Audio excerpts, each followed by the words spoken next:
Namaste, my dear brothers and sisters.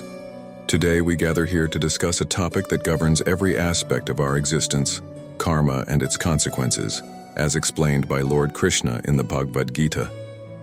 Karma is not just a word. It is the unseen force that shapes our lives, molds our destiny, and determines our joys and sorrows. Every thought we think, every word we speak, every action we perform, everything is karma. It is like a seed we plant in the soil of time, and whether we like it or not, it will bear fruit, either in this life or the next. When we look at the world, we often see people questioning, why do bad things happen to good people? Why do some people who do wrong seem to enjoy prosperity?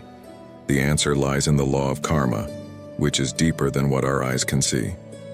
Lord Krishna, in the Bhagavad Gita, teaches us the path of karma yoga, the art of performing our duties selflessly, without attachment to the results.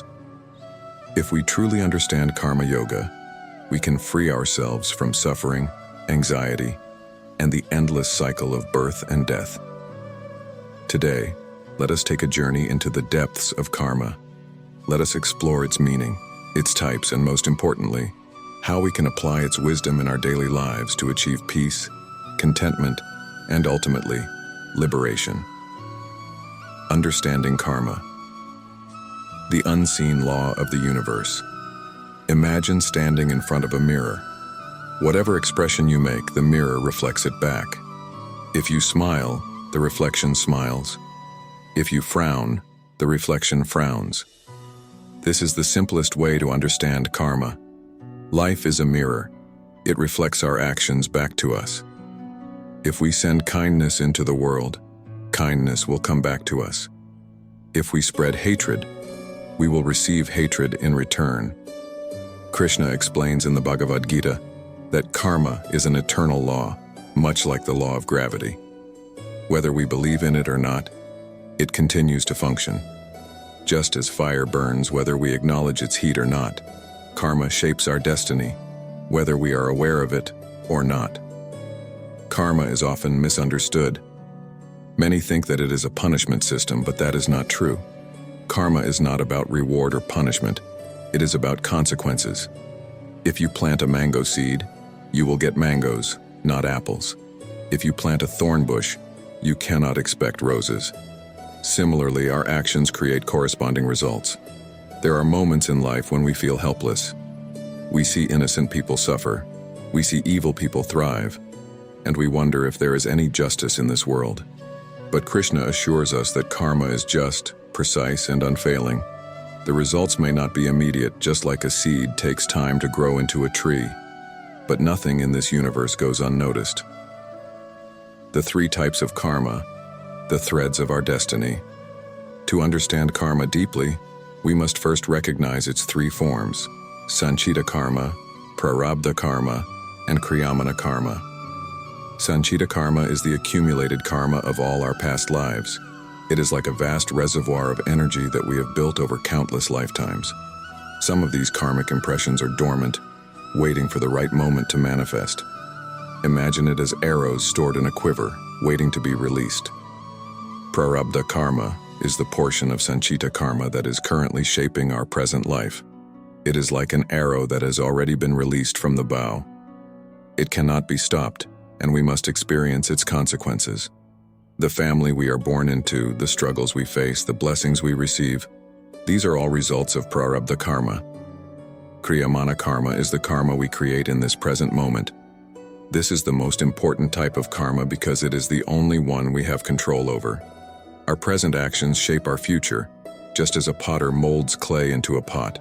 If we understand this, we realize that we are not helpless. We can change our destiny through conscious actions.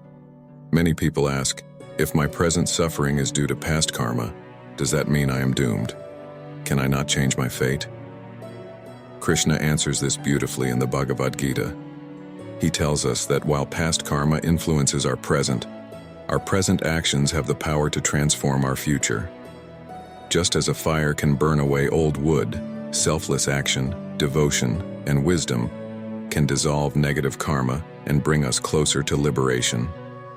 The secret of karma yoga. Acting without attachment. One of the most powerful teachings of Krishna is Nishkam Karma, performing actions without attachment to the results. This is the essence of karma yoga. Most of us live in constant anxiety about the outcomes of our actions. A student studies hard but is worried about exam results. A businessman works tirelessly but is fearful of profit and loss. A mother cares for her child but is anxious about the child's future. This attachment to results is the root of all suffering. Krishna tells Arjuna in the Bhagavad Gita, "You have the right to perform your duty, but you are not entitled to the fruits of your actions." This does not mean that we should not care about results.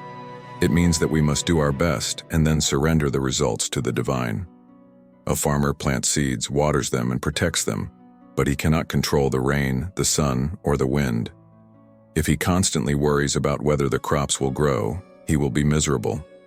But if he does his duty with faith and patience, he finds peace. This is karma yoga, the path of selfless action, free from the bondage of desire. When we work with devotion, with a spirit of service, without expecting anything in return, our actions become pure, and we rise above suffering. The emotional power of karma, stories that touch the heart. Let me share a story that illustrates the power of karma and selfless action. There was once a poor old woman who lived in a small village. She had nothing but a heart full of kindness. Every day she would cook a small meal and leave a portion outside her hut for any hungry traveler passing by. One day, a crippled man came and ate her food. He did not thank her, nor did he acknowledge her kindness. Instead, he simply left. This happened every day for years. One day, the old woman felt disheartened and thought, "Why should I feed someone who does not even thank me?" She decided not to leave the food out anymore. That night she had a dream in which Lord Krishna appeared and said, "My dear child, every day you have been feeding me." The woman, shocked, replied, "But Lord, I never saw you." Krishna smiled and said, "That crippled man was me in disguise. Every act of kindness you perform reaches me." The woman woke up with tears in her eyes, realizing that true karma yoga is not about receiving gratitude. It is about offering love selflessly. How often do we do things only when we are appreciated? How often do we stop helping because no one thanks us? Krishna teaches us that true service is selfless, and every good deed, no matter how small, reaches him. Conclusion. Transforming our lives through karma. Yoga life is fleeting. Every moment we waste in selfishness and negativity is a moment lost forever. But every moment spent in selfless service, love, and devotion is a step toward liberation. Karma yoga is not just a philosophy, it is a way of life. It teaches us to act with sincerity, without fear, without greed, and without expectations. It teaches us to be warriors of righteousness, to serve without pride, and to love without conditions. If we live by these principles, we will find peace, joy, and freedom from suffering.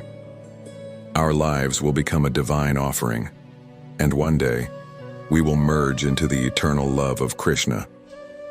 Let us all strive to walk this path. Let us embrace karma yoga, not just as knowledge, but as action.